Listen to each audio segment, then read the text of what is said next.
ابتدا ہے رب جلیل کے بابرکت نام سے جو دلوں کے بھید خوب جانتا ہے۔ دیکھتی آنکھوں سنتے کانوں صابری میاں کا سلام پہنچے۔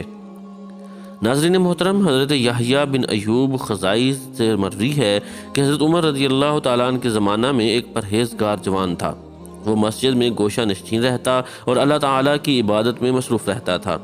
حضرت عمر رضی اللہ تعالیٰ عنہ کو وہ شخص بہت پسند تھا۔ اس جوان کا بوڑھا باپ زندہ تھا اور وہ شخص عشاء کے بعد اپنے بوڑھے باپ سے ملنے روزانہ جایا کرتا تھا۔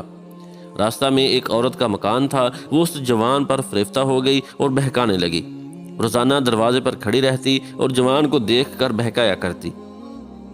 ایک رات اس شخص کا گزر ہوا تو اس عورت نے بہکانا شروع کیا، یہاں تک کہ وہ شخص اس کے پیچھے ہو گیا۔ جب وہ اس عورت کے دروازے پر پہنچا تو پہلے عورت اپنے مکان میں داخل ہو گئی، پھر وہ شخص بھی داخل ہونے لگا۔ اچانک اس نے اللہ تعالیٰ کو یاد کیا اور یہ آیت اس کی زبان سے بے ساختہ جاری ہو گئی۔ ان الذین اتقوا اذا مسهم طائف من الشیطان تذکروا فاذا هم مبصرون۔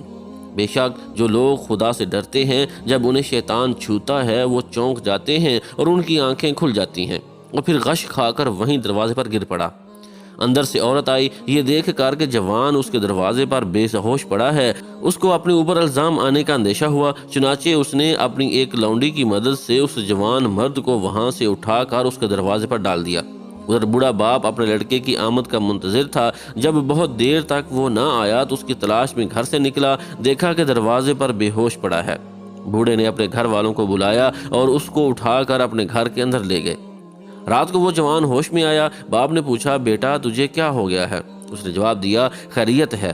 باپ نے واقعہ کی حقیقت دریافت کی تو اس نے پورا واقعہ بیان کر دیا۔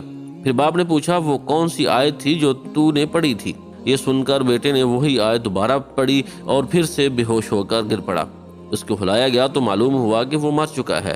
چنانچہ رات ہی کو دفن کر دیا گیا۔ جب صبح ہوئی اور حضرت عمر رضی اللہ تعالیٰ عنہ کو اس کے انتقال کی خبر ملی تو مرحوم کے بوڑھے باپ کے پاس تعزیت کے لیے گئے۔ تعزیت کے بعد شکایت کی کہ مجھے خبر کیوں نہ دی؟ اس نے کہا، امیر المومنین رات ہونے کی وجہ سے اطلاع نہ دے سکے۔ حضرت عمر رضی اللہ تعالیٰ نے فرمایا، مجھے اس کی قبر پر لے چلو۔ قبر پر جا کر فرمایا، اے شخص، وَلِمَنْ خَافَ مَقَامَ رَبِّهِ جَنَّتَانِ، اور اس شخص کے لیے جو خدا سے ڈرتا ہے 2 باغ ہیں۔ اس شخص نے قبر کے اندر سے جواب دیا، یا عمر قد آتانیہا ربی فی جنتی، اے عمر اللہ نے مجھے دونوں جنتیں دے دی ہیں۔ اللہ رب العزت سے دعا ہے کہ وہ ہمیں بھی بلا حساب جنت میں داخلے کی اجازت عطا فرمائے، آمین ثم آمین۔